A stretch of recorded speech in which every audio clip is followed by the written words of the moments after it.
Zach, Scott, thanks very, Hey. very much for joining.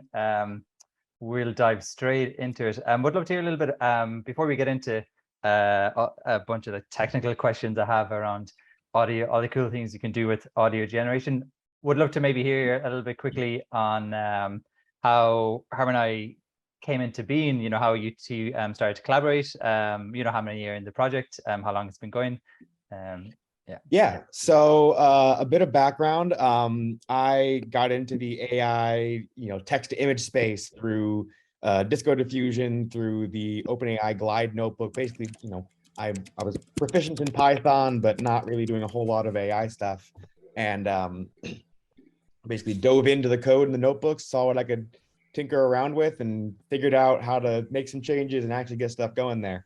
I got really interested in making audio reactive music videos with Dance Diffusion, with Disco Diffusion, which I was working on, and then realized that to do so, it needed to be significantly faster because having like 10 minutes per frame is just not going to work for trying stuff out. So dove more into the code and research behind Disco Diffusion, started talking with Catherine Krausen on Discord, getting up the courage to ask her questions after seeing her name on top of all the different notebooks, and was able to figure out some of the actual implementations behind these things and get to be able to change it to my will a little bit. After working on that for a little, I realized that a lot of the same math could be applied to music. I got into music production 3 or 4 years ago, really started focusing on it at the beginning of lockdown after with the COVID hit. And I basically started spending all of my time on music producer servers on Discord. And so when I realized that a lot of this text to image stuff could be applied to audio, that became a new passion, and I'm like, I need to make that happen. That's I'm not a visual artist. I can't draw to save my life, but it was so like personally validating, creatively validating to be able to use these image synthesis tools to be able to have creative output, and realizing that the same creative accessibility could be given to musicians. That's much more my people. My friends are all producers and DJs. I realized that was just like, that was a purpose. All of a sudden, I'm like, I need to make this. I need to bring these kinds of tools to the music space.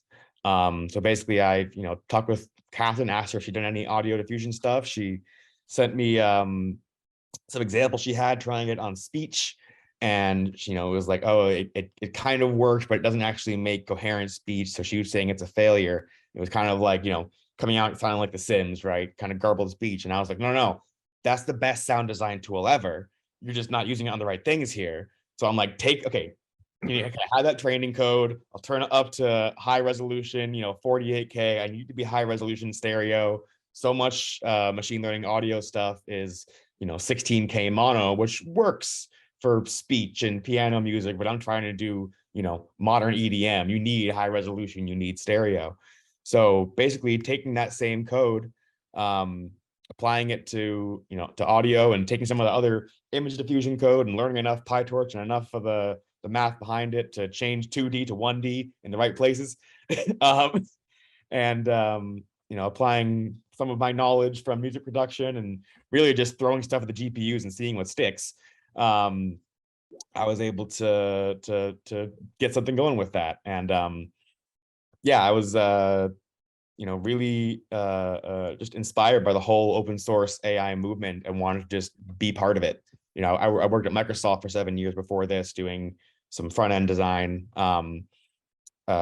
And this is just so much more, working with my passions and being able to really give back to the music community with extra cool tools and things to help them with their creative process. Amazing. That's a great story. And so how where does Scott come in and the everyone else involved in Harmonai? Yeah, so Scott can definitely tell his own origin stories in Harmonai, but as I was building the Discord server, I can talk about how that came to be, how I got in contact with a mod, how it became part of stability. But basically, as I was given the opportunity to make a community around this, I kind of just started looking around and seeing who were the movers and shakers, who was already doing stuff, who could I just enable and bring into the fold and be like, let's be on this journey together. And someone referred me to Scott posting a message in, I believe, the Eleuther or Lion server about audio research, and I was like, oh, there's someone who is interested in this. So we sent him an invite, brought him in, and he could tell the rest. Yeah, I've been involved with machine learning and audio. I mean, I guess fully professionally since 2016. I first got hip to it back in 2013 when I saw Acusonus released a plugin for drum source separation, and I was like, "This is magic! This is going to change the world. I need to learn this." Mostly because I wasn't planning on doing it myself. I just knew it was going to affect my students' lives because I teach audio engineering students. Yeah, over the years, worked with, put out academic papers, worked with, one time I worked with a company, Art Logic, to produce tools for producers and musicians, and definitely have wanted to stay on the side of empowering creators, and definitely in the audio space. Yeah, fast forward, I work by myself, and I have tiny GPUs, and I guess last year I got addicted to the text to image stuff with Catherine Croson's work, the VQ GAN plus clip. And then some guys, Chris Donahue and Ethan Manilow, had shown that, hey, there's a jukebox thing. Okay, if I'm given, you know what, you guys are going to delete tons of this anyway, so I'll just keep going.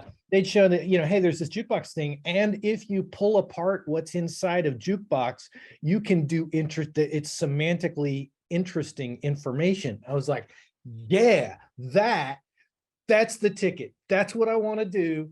I want to do text to, not so much text to music, but text to music production. I want to say, give me a little more reverb, or give me a little more this or that, because that's what my students do. And so this was last year. But then at some point, I guess it was, around March, like a bunch of things just all converged this spring.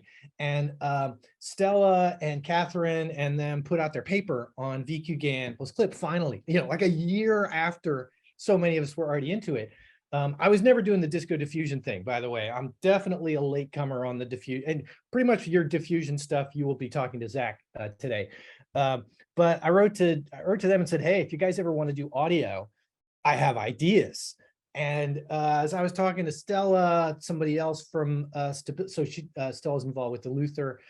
Somebody else was involved with stability as well. And then there was this one week where like 4 Discord servers, all about machine learning and audio and production, all came together the same week. I was like, are you people not talking to each other? And I thought Zach and Stella and this other person were talking to each other. No, it's just all completely independent things happening all at once. And yeah, essentially what happened with Harmonai, I was like, well, here are people to work with, and they've got compute, and I've got ideas.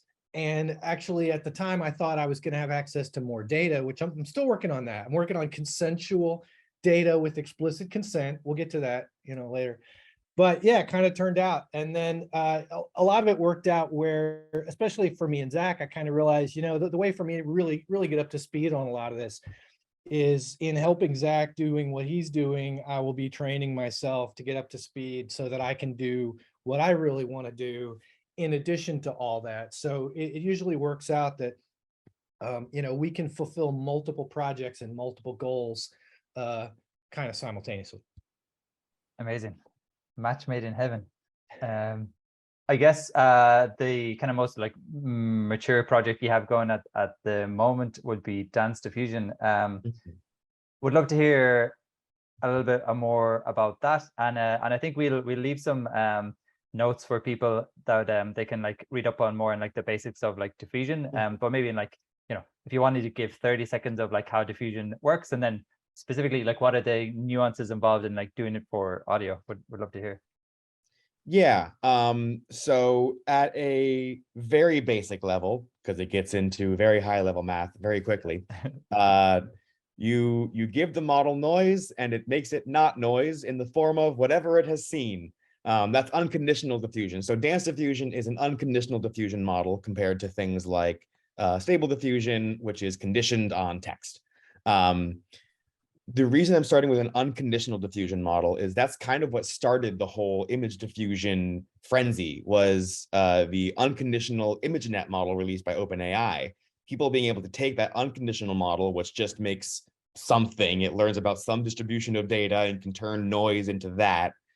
You can take other classifiers, really anything that'll give you a strong gradient. You can take that to guide that denoising process. And so that's what that clip guided diffusion was taking that unconditional diffusion model and using clip, which is able to compare pictures, basically saying how well does a caption match an image, and say, all right, now optimize this thing simultaneously, optimize that this image matches this caption. The caption's not changing, so you better change the image to be more like that.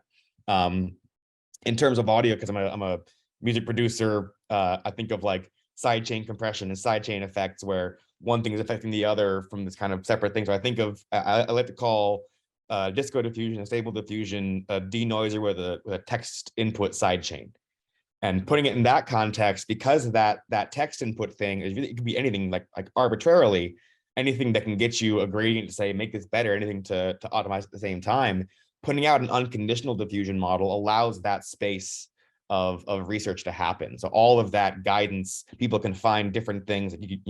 There was the crash model that was put out by Sony CSL, which was for diffusion for high resolution drum synthesis. And they had a classifier to tell between kicks, snares, and cymbals. And through using that classifier, they were able to tell it to make a kick, a snare, or a cymbal. So there's already so many existing music classifiers and tools like that that could be hooked up to any unconditional audio diffusion model to do so many cool things. That's one of the things that we're really trying to look for with dance diffusion, kind of in the same vein as disco diffusion. Disco diffusion people will generally see as one of the first big open source text to image notebooks, and it most importantly included animation support. But really what I see disco diffusion was a crowdsourced hyperparameter search on guidance losses, because disco diffusion didn't have just the text. It had things like, some losses for saturation and color and total variation, all these different things to change. And what that became was everyone, trying to get in there. If I change this 0.01 to 0.001, it changes this. And so basically having this ensemble of guidance losses and kind of having everyone get in there tweaking out, messing around and tweaking those parameters to find what's actually good. That's the kind of thing that I want to create for the audio world. If we can give out these models that are unconditional diffusion and then say, and here's guidance, throw stuff in there, we're going to see an explosion of creativity here. I mean, throw in, make a model that is trained on a good amount of data and throw in a genre classifier. Will it start making things in that genre? Quite possibly. And of course, it gets trickier when you get things like, oh, well, the classifiers are all 16K mono and our audio is 48K stereo. There's ways around that. You can deal with that. But really, I'm trying to, the dance diffusion models I've put out, there's not one massive model we have trained on 100,000 hours of audio data. It's not jukebox. What we have is a variety of different models from the same architecture. So you can, they're all the same thing, but just fine-tuned on different data sets. We have these models that are trained on different data sets that are either public domain or given to us by the community. So that gives out the architecture, that gives out, here's a basic list of things you can do with it, here's a few sample things, but we also put out a fine-tuning notebook. So people can take that same model, fine-tune it on their own data, on their own content, and it enables kind of this extra level of interaction, like personal research and creativity, that I think will be really interesting to expose people to. I think a lot of people right now are really used to the kind of plug and play, gachapon, type in the text prompt and get out some fun stuff, which is great fun. I really hope that we get that at some point, but there's a whole lot of research we have to do to get there. I see dance diffusion as us putting out basically the catalyst for to have to happen to audio what has happened to images in the last 2 years. And so it's not that this is going to be the be all end all model, far from it. I mean, one of them is trained on audio from Jonathan Mann, who we are working with. He has the Guinness World Record for most consecutive days writing a song. He just hit 5,000. We've got, almost 5,000 songs from the same guy. Great training data set. You don't get that from a lot of people. He was generous enough to give us all that audio data and allow us to release a model trained on that. So that and some, pack from Glitch with Friends, who was a producer community that was, basically finding people to provide us good audio training data with consent, training on that, and releasing that. And then kind of seeing where the rest of the community takes it. Amazing. So we're on the launch pad, and you're gonna like the spark and kind of see where the rocket goes. That's the goal. Yeah, and it's hard to plan for this stuff because we have no idea where the community is going to take it. I mean, we're seeing that with with Stable Diffusion. There was this Twitter thread that I just saw of Stable Diffusion's been out for a month, and there's already a year's worth of product releases based on that. We put out Dance Diffusion, kind of sneak launch. It's been on GitHub for a while. We haven't been talking about it and publicizing it yet, mostly just so we can get the infrastructure in place to handle the community that will inevitably form around it. The Disco Diffusion server got made, and within a week it was like 3,000 people. So basically, we want to have the open server for people talking about Dance Diffusion and Harmonai, but we had to make sure we had the people in place to be able to withstand that, that incoming herd of excited people, and be able to properly, to be able to organize them and make sure that people can properly contribute to these things. Cool. Yeah, I'd love to chat about how people can get involved in a bit, but just going back to the model itself, I'm curious, what were the nuances or tweaks you had to make to make it work for audio, and then also, like you said, dealing with different the mono versus stereo and like different resolutions. So with the model we have now, we're not doing a whole lot of extra bells and whistles for audio stuff specifically.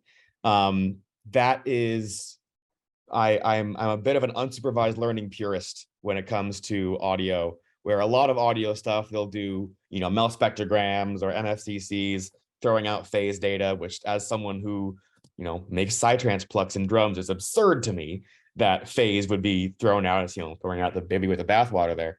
But, kind of being like, what if we just threw the data at it in a big UNet and just saw what it learned? Can it learn all this stuff just by being, there's with diffusion, the way we're training it, there's no reconstruction losses. It's you're training it to predict the score gradient, the noise.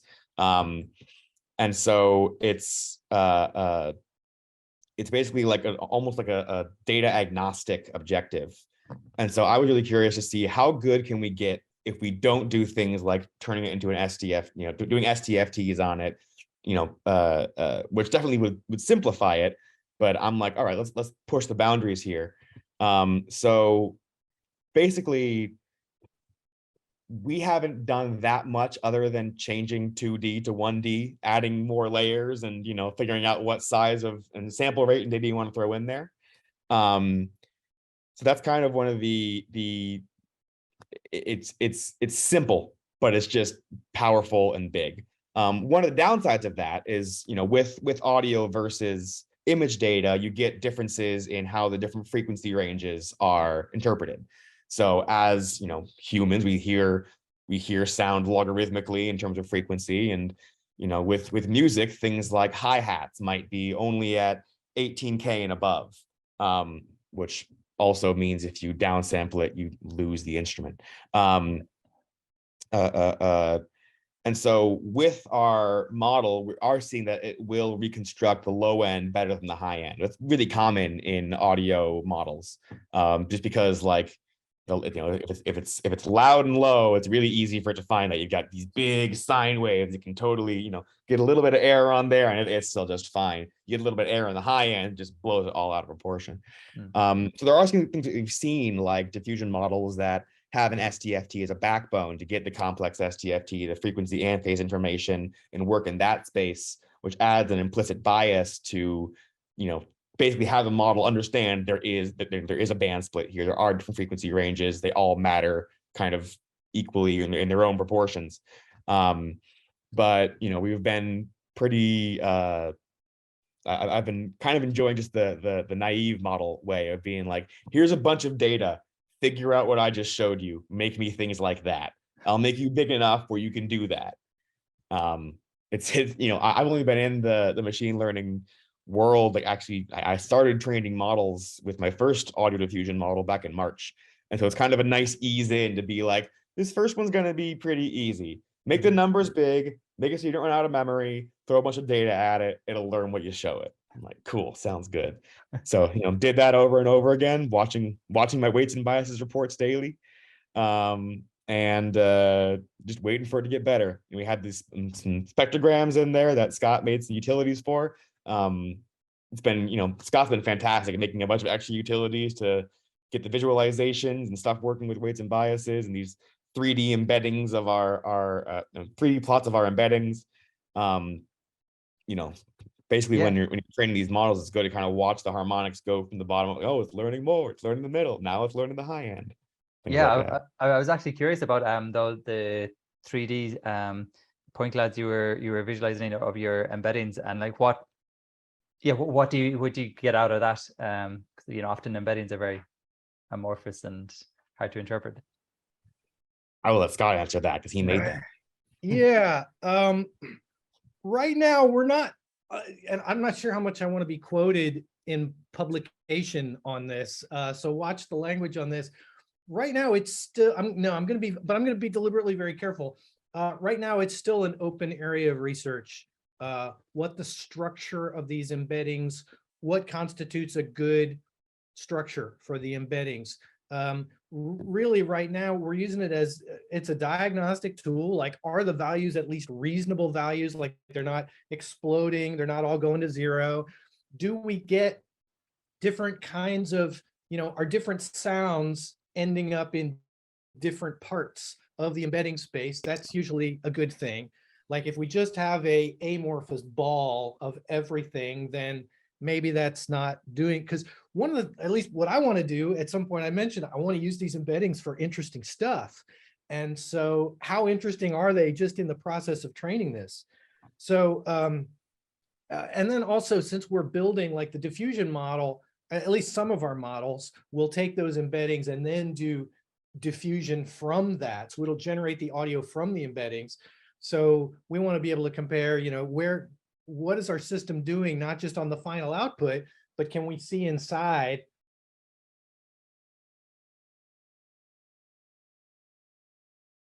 Style GAN like Latent to a diffusion process, like co-trained. I took there was some code that Catherine had written. I kind of combined them together to make be able to get a convolutional encoder and get a latent series, and then use that as conditioning for a diffusion model, co-train all of that. You basically end up getting an autoencoder, but it's a really strong autoencoder because it's multiple passes, because it's diffusion based. It's like an autoencoder that keeps refining itself. And so you can get like really good compressed spaces, really good, results.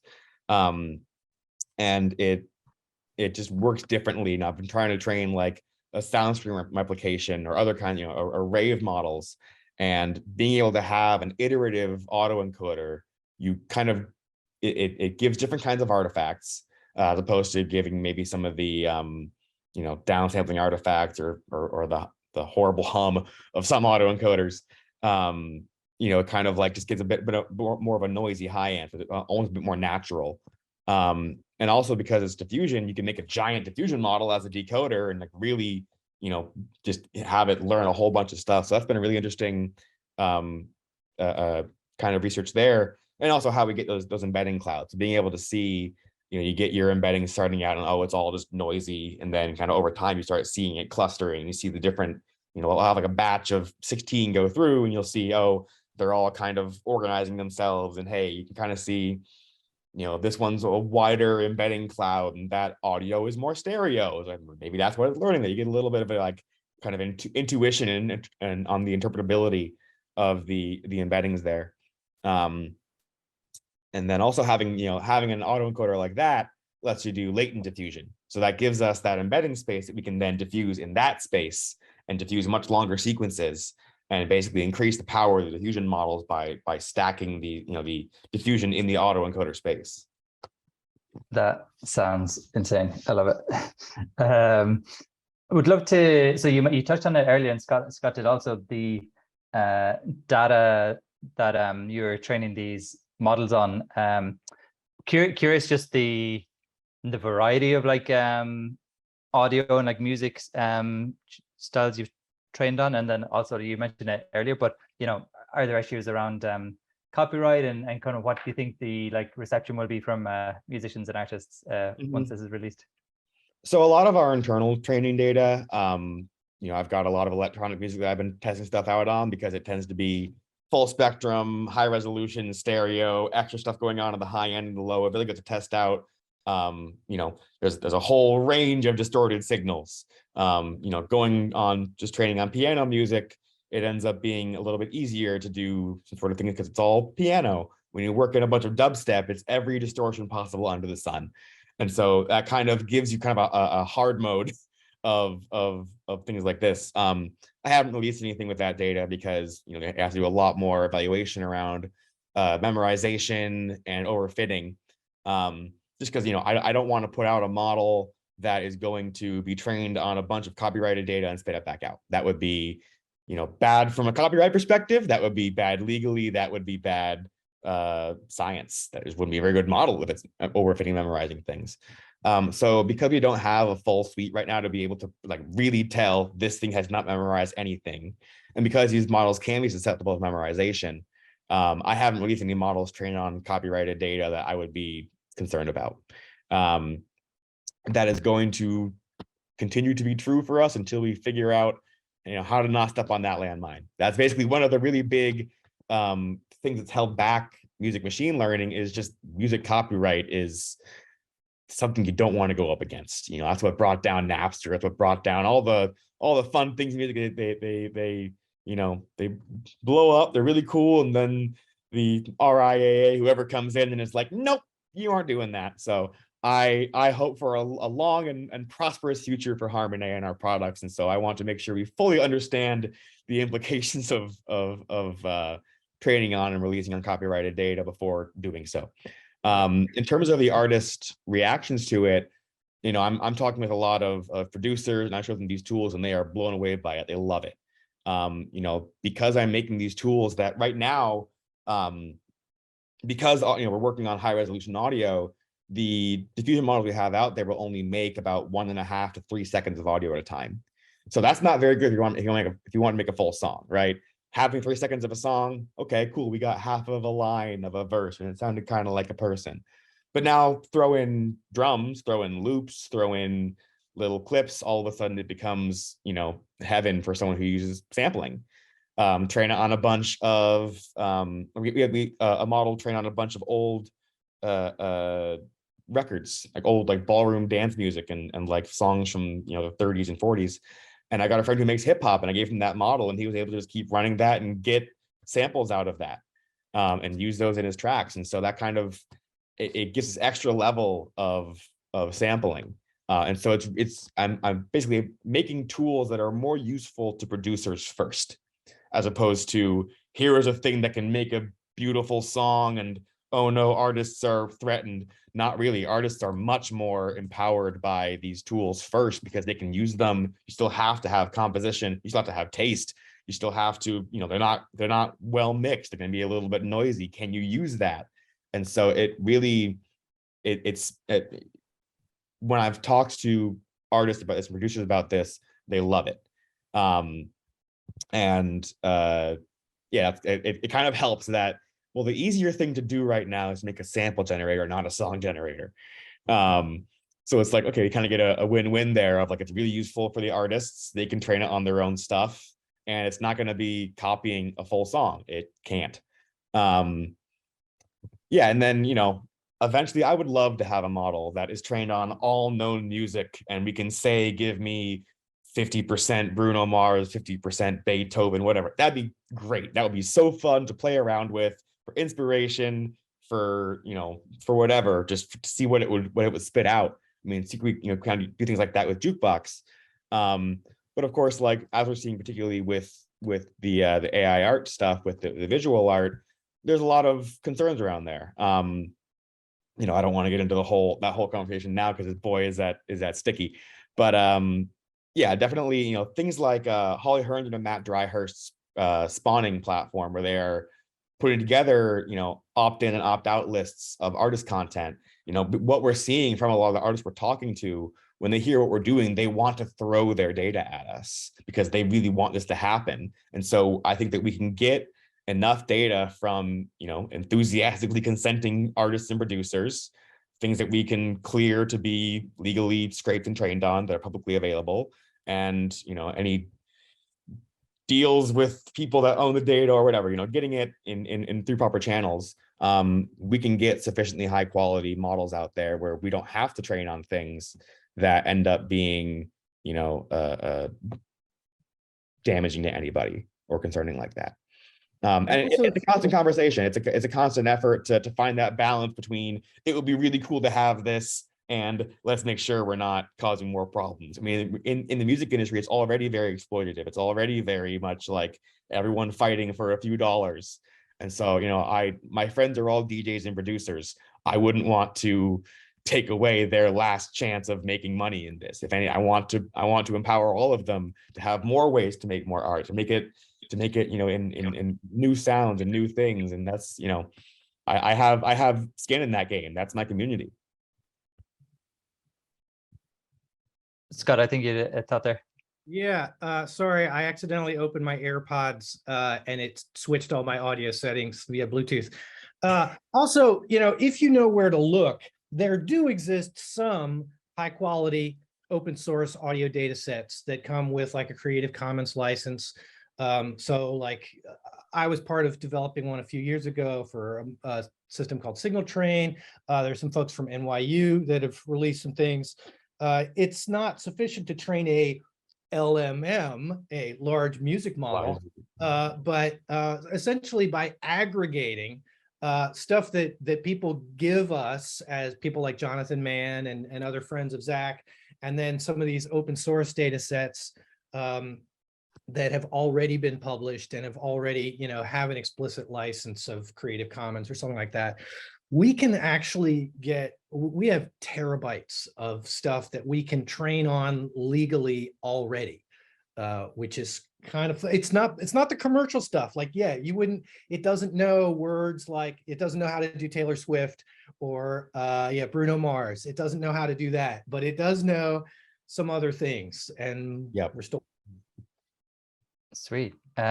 So Justin is here. He's the actual music expert on at least out of the two weights and biases here. But I want to make sure that he's time for a couple of questions. If you want to, you probably know more what a sidechain is than me, Justin. I do. That was a great description. So you touched on actually a lot of my questions that I was going to have. Like, I was kind of curious how faithfully it might have recreated some of the training data, but the fact that it's spitting out smaller samples, that kind of answered that question. And you did touch on this, but I wanted to be a little clear. Like, we were big fans of the OpenAI jukebox stuff, but I found like a lot of that music sounded kind of like underwater and garbly. Like you could hear that it was supposed to be Elton John, like the chord progression felt like an Elton John song, but it was like Elton John like this, and so like were there particular, I think you touched on when you were talking about like hats and how it's high, were there particular things the model really struggled with, or was it really just like lower stuff easier, higher stuff harder? In general, what we saw very quickly with the Diffusion models is they do great with percussion. They do great with anything that's transient, heavy, and more noise-like. And they struggled for a while until we figured out, I guess, I don't even know what actually got it to start making harmonic content better. But yeah, it's much better at things that are noisy than things that are harmonic, because harmonics are basically the opposite of noise, actual tonal content. In terms of generated stuff and like it's underwater, that's going to be basically it has a bad high end. It's not reconstructing the high end harmonics faithfully. It's and that can be, and I'm sure someone who's been doing this longer could give more even more detailed reasons why. You end up getting more high end error in general with things, And when you have an autoregressive model like Jukebox, I'm sure there's a much better actual mathematical reason for this, but yeah, it's just easier to predict the low and mid-range stuff. And the high end kind of just ends up suffering for it. And so to have something that's not going to be good in the low end and garbled in the high end, it kind of involve, I would guess you would want like a more full band encoding of things, or using like an STFT where you've got, you know, in the time domain, the same amount of importance to the different parts of the frequency spectrum, and basically telling the model, hey, I care about it like this. I care about it in these amounts. Doing things like perceptual weighting to change the EQ curve to be more like the human auditory perceptual system, so that when you do the direct comparison to try to get that loss function, it's more weighted towards how we perceive things, not necessarily prioritizing the low end as much.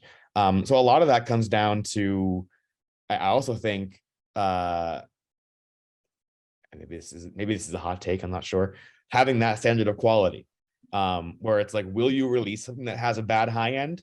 For me, I kind of have to at some point, because it doesn't always just come together like you want it to. But I would much rather put in a lot more time to address those issues than be like, nah, that's good enough.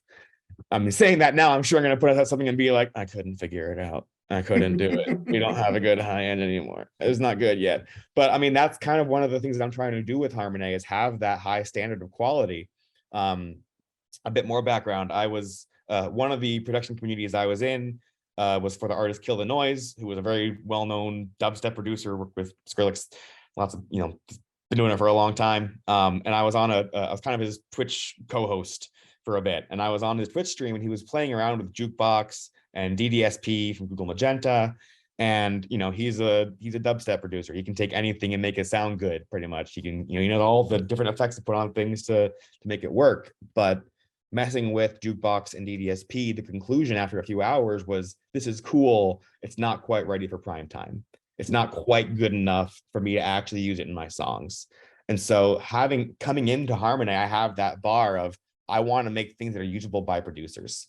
If it's just a cool research product but not usable by musicians, that's not good enough for me. I don't come from the academic sphere. I come from the producer sphere. And so having just this got 1% better performance on this bass line for this thing, that's neat, but does it make dubstep? Can it make a good snare? I am much more interested in applied practical research for producers, and for artists, with that bar of quality being higher, and being, I need it to be at least 44.1K sample rate. 48K helps, because one of the things I learned talking with one of the guys in the DataBots team who we're working with, and they've been doing generative music stuff. They're like the biggest names already. They've been doing it for like 10 years. When you do a higher sample rate, because there's that error in the high end, if you keep pushing the high end past our hearing range, then the error goes up there too. Obviously, it takes more compute intensive to do higher sample rate things, but you kind of get a little bit of that, like, well, it sounds bad to dogs. And so, kind of, it's almost like it's a trade-off, of course, because you're trading off the sample rate and the time that you can predict and all that. But yeah, having that high end stuff, having a 48K model, I want 48K stereo. I want to be able to put in cool wide bass sounds and have it make me variations on that, like disco diffusion. I want to be able to put in, that was kind of one of my things that I just saw in my head early on and needed to make, was like, I need to be able to get variations on snares. I need you to be able to put in a snare drum and say, give me 10 of these, without having to tweak the compression and all the little parts and EQ and stuff. And like, just here's these, give me more of them. Because that's already what people are looking for when they're looking for sample libraries for drums. It's like, I want a thing that sounds kind of like this, but isn't this. I was the round robin, right? Yeah, I was working on a song, trying to make a psytrance song, and I needed some drum fills, and I had this Casimir pack from Splice, and I need a fill that sounds just like this, but I've already used that one, and I don't have one that sounds just like this. And to learn how to make one like that is like 8 more years of music production skills. And so like, if I could just, while doing that, I'm looking at disco diffusion and being like, I'm making variations of things right here. The math is there. someone has to do this for drums. I'll do it. So it's basically like, all right, I see the utility immediately. You mentioned not, like wanting to release things that people could use. And we had a question on here that we walked past, but are there things that, like, the only one I've heard folks I know that use pretty regularly is Spleeter, which I think is like a pretty cool tool. Is there anything that you guys are using? Is there anything that you use in this space now that you feel like is like, you could put it in a song and it would sound acceptable? Like you mentioned, like OpenAI Jukebox was not at the level, but like, I'm just curious if there's like other research or models in the field that you guys kind of found inspiring or like up to that quality of threshold. Can I jump in for a second? Oh yeah. I just want to say, so one other way in which, Zach and I are like on the same page. I really like, I am an honorary member of the audio engineering department at Belmont. All my students, my colleagues are pro audio engineers. I go to AES conference. So yeah, having that high standard of audio quality is an absolute core value, I would say, and so much of the machine learning world puts out stuff that when they get into doing musical audio, they like put out some piano or something, and it just sounds, I use the phrase, it sounds like ass. You can quote me on that. But the thought that, what, going from 16K to 44.1 or 48K, oh yeah, that's a solved problem. That's easy. No, it's not. It's non-trivial. I mean, yes, people have so the upsampling stuff is getting quite good now. And there is some hope that, what, maybe we can just take some 16K stuff and it will fill in the highs. There's a lot of hope for that. But I'm still always, until you demonstrate it to me, I am going to remain skeptical. And then so much of the audio world in machine learning is, purely text, speech-based. And so that's another kind of thing where it doesn't always translate to music. And until I hear it as music, I'm going to need to be convinced. I'm not impressed. Yeah. There's, so in terms of other people doing great work, so I've always been a fan of Acusonus. I think they're amazing. I think Isotope does really great work. These are not necessarily, on what stage is something a generative model versus a non-generative model. So I'm gonna pause my thoughts there and turn it back over to Zach. Yeah. So in terms of, that was actually one of the reasons I wanted to get into this, was I was pretty aware of the VST and the plugin ecosystem out there and what people are using, what the cutting edge stuff is. And there just didn't seem to be like an obvious, just game-changing, groundbreaking AI plugin. There's a lot of things that, like, they'll say they use machine learning, and it's like, you got some classifiers in there. It's cool. I don't know if you did a whole lot, and it's not like big deep learning stuff. There's also cool stuff like neural DSP, which have done very cool things and actually use neural networks and have done great stuff there. But I was seeing people it seemed to be that AI audio seems to be a lot more buzzwords than the what looks like magic that I was seeing in the image space. And like, okay, where's the magic? Where's the step function? Holy crap, that's so good. Now this changes everything stuff. That's like, that I feel like is where AI, we're at the point now where we can have those things. I think one of the really hard parts about it is just that, like, from a purely technical standpoint, digital audio processing is done on the CPU. It is serial processing that is not GPU enabled. I'm not too familiar with GPU audio, and they have some plans in that space. But just, the software itself is not made for large scale AI stuff. Now, there are, I guess I don't want to be erasing things like Newtone.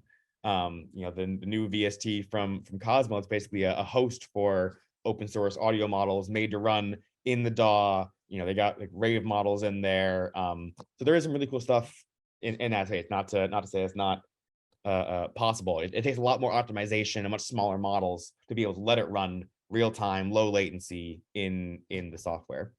And that's just a big blocker for, like, yes, you could do these things. Like Dance Diffusion is not going to run in a DAW unless someone does some really cool stuff, but it's tricky. It's not real-time software. Diffusion in general is hard to do real-time because it takes multiple passes. You have to go through it 100 times in a giant UNet. You're not going to do that in the 40 milliseconds you need for processing on a CPU to do, you know, real-time processing. But things like Rave, where it's, you know, one shot encoder, decoder, they're much more suitable to that. And you can get, you know, real-time like torch script stuff running, and people are putting a lot of effort into that. So it's been really cool to see people have been able to get some of the cutting edge stuff into the software running on CPUs. But yeah, I think one of the big blockers is just, you know, even if someone is making these big models, which like we were saying, you know, in the ML world, audio is a tiny part, and audio that isn't speech is a tiny part, and music that isn't classical music is a tiny part of that. And then people that also have those skills and can get something running on a CPU is like 5 people. And I'm very happy to know like 3 of them. So yeah, you know, in terms of my favorite things, honestly, I feel like I haven't even been making music for months now, because I'm trying to make one song that is every song. But yeah, there's the, you know, if in terms of like what is out there that producers are using, like, yeah, I guess that's part of it, is that a lot of the cool stuff isn't popular yet, and a lot of the popular stuff isn't really that cool of AI yet. Like, you know, big AI plugin, it's like, you've got a lot of, you know, it's cool plugin maybe, but a lot of it's still algorithmic. And you know, things like Rave are still pretty small. Cool. Is there, I'm curious, for if we take this upcoming Dance Diffusion release, like if you could on release day like snap your fingers and be able to like ship a project or just a cool use case with it, or something you would hope the community would build, what would that be? Ooh, I'm really curious to see what happens when people start working in guidance.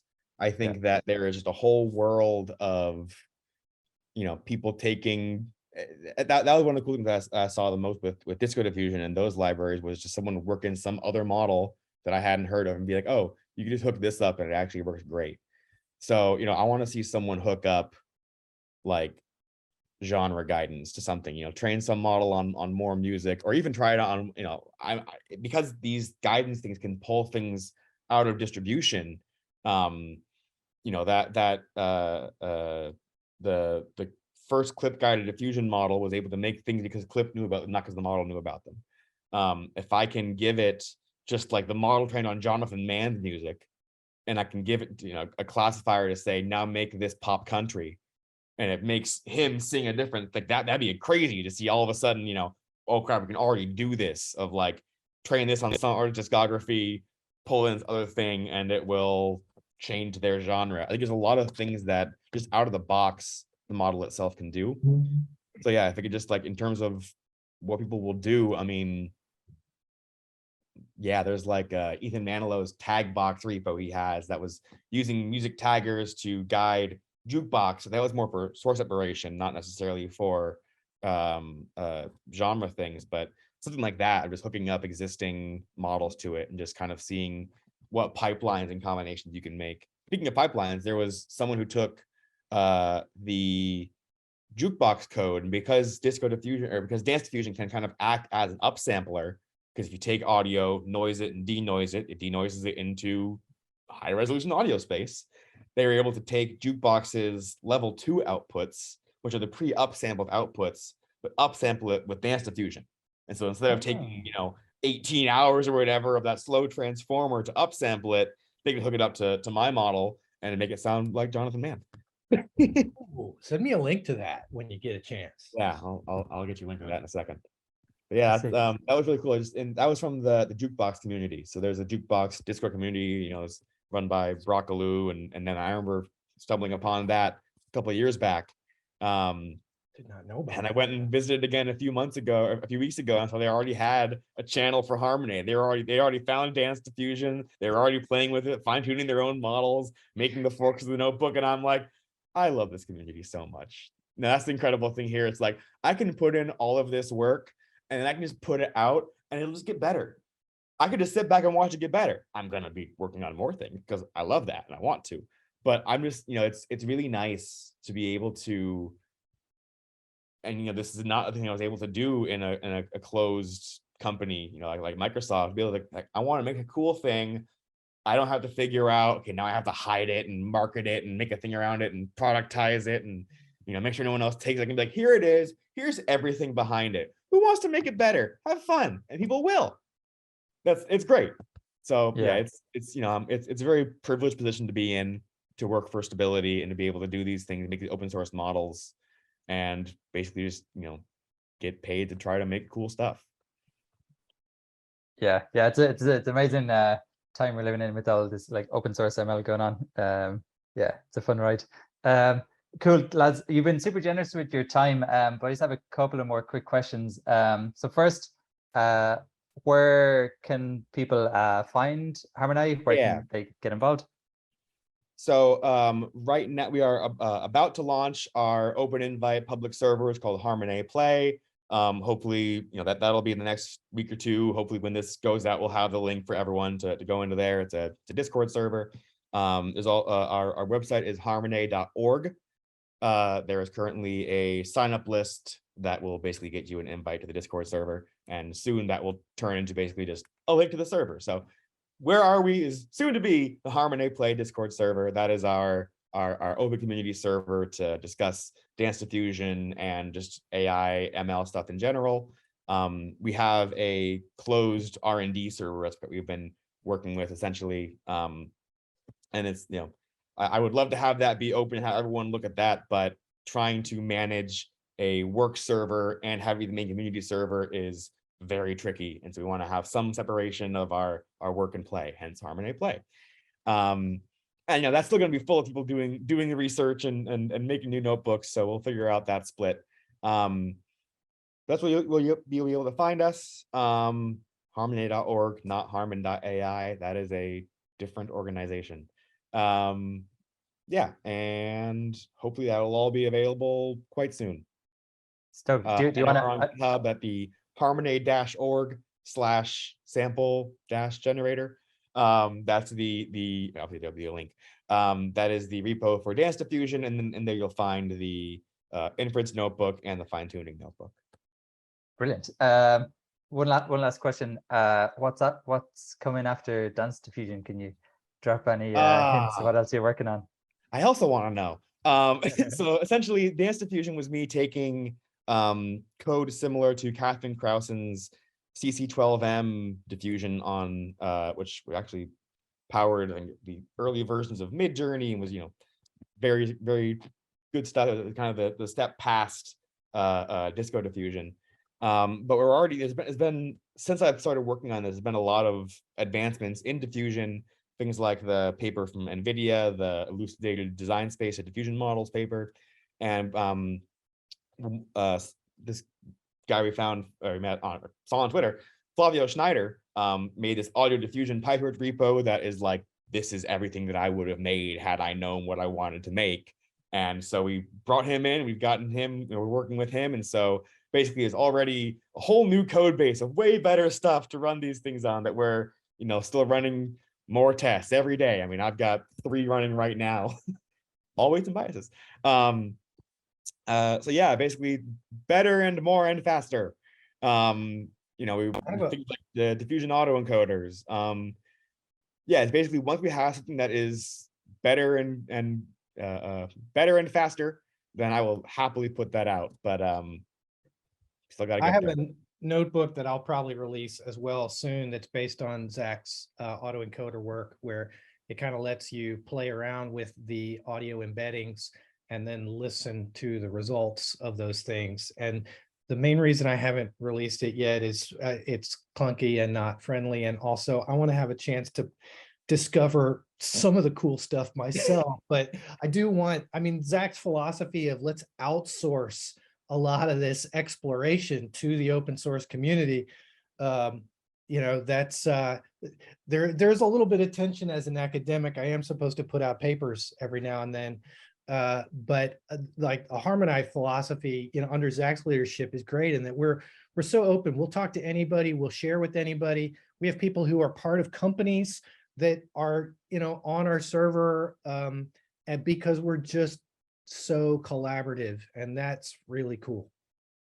Yeah, and you know, that's just that helps us in a lot of ways. Obviously, we can get help from people who already have full-time jobs.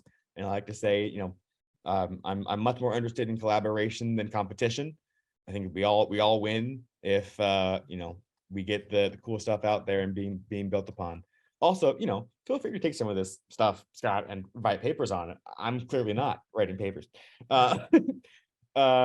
Yeah, so you know, it's nice to be able to get help from people at other research labs and other companies, because there's a lot of people who want to help with this stuff, but you know, they can't get projects at their company approved, or they don't even work in ML professionally and they don't want to quit their job, but they want to help out with this stuff. So, you know, having a space where people can come together and work on it mostly out of passion, with also, you know, ideally a path to working with us. We're still working on that. You know, it's nice to kind of just like not try to gatekeep the research, because that was what happened with me when I first got into this stuff. When I first learned about DDSP, I, you know, went wild. Like, I need to learn all this stuff. I need to know this is clearly the future. Like Scott was saying, this is clearly the future. Like, I have to be on top of this. This wave is coming.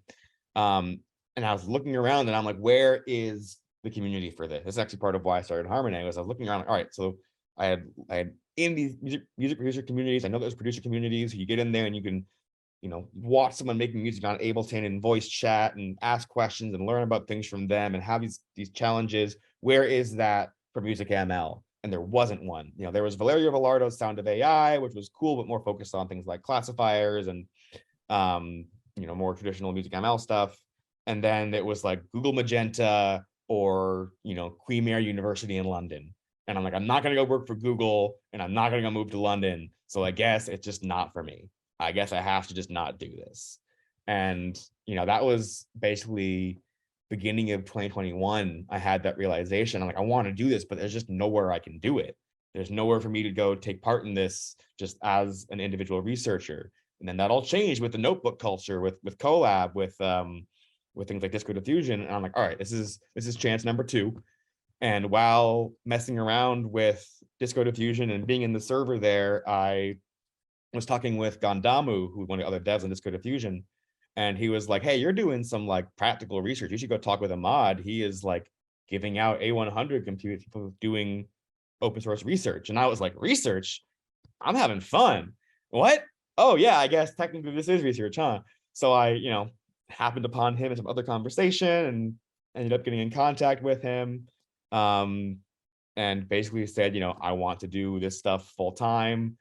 I'm working at Microsoft. Can you compete with their salaries? And he was like, yep, and DM me. And I'm like, all right. So that's kind of when it came to like, you know, looking around again. At that point, I saw Luther AI had all our large language model stuff with Lion, with the big data sets. There was image stuff kind of between those two. And I'm like, all right, cool. Where is the audio thing? And all I could find was one channel in the Lion server for audio data sets. And I'm like, that's it. Out of like 30 channels in like multiple servers, there's one channel for audio. So it was like, well, it was pretty obvious at that point. Like, I had to make a community for it. I've been a Discord community manager. I know how to do that. I know producers. I'm in the space now. It was just kind of like, I need this to exist and no one else is making it. So I guess it's me. I guess I'll do it. Can I jump in for a second too as well? So later on, like I got on these servers. Well, I knew about a Luther as well, of course, and didn't really fit in there. With Lion, I was like, hey, these are supercomputing people. I'm a supercomputing person. Like, I speak this language. This is great. What? Oh, but they're not doing audio that I'm interested in. Where are people who are doing like real music? And right. That was another cool thing with Zach and I finding each other. Yep. So it just kind of helps that like there was just a need for it. There was just a vacuum in the open source AI space of having a place that had both the people and the, you know, the passion, and most importantly, the compute. You know, like Scott was saying, when I first made Harmonai, that was the same week as there being a bunch of other Discord servers starting up. And I was like, okay, if I'm making a new server, yet another AI art Discord server, I need to have a reason to be in my place and not the other ones that were all more open invite or already had known researchers, or, you know, am I just making the Sound of AI too? What makes this different? And I'm like, compute cluster. It's a very, very good value proposition to people to be like, here's this server, and we've got A100s. So that was definitely a lot of help early on, and getting people excited and interested in the community was being like, you can actually act on your things you want to do here. We won't stop you. I mean, we will have, our own standards of who gets onto the cluster, but in terms of like, I want to make music. Oh, well, that's not. I can't sell that to Alexa for $10 million. No, I don't know. This conversation's happening just like that. But there's a lot of excited researchers, and it's nice to have a space to be like, yes, I agree. That's cool. Come help us. I love that. That's amazing. And lads, I love the energy you have with the two. I can totally see like on stage, like playing a stadium in some way, some form, someday playing some audio music maybe. Cool. Well, you've been super generous with your time. I think we're like way over what we planned. So we can probably wrap it there. But yeah, thanks again for taking the time, and really looking forward to like working with you guys, and yeah, listen to some like great beats. For sure. Thanks for having us.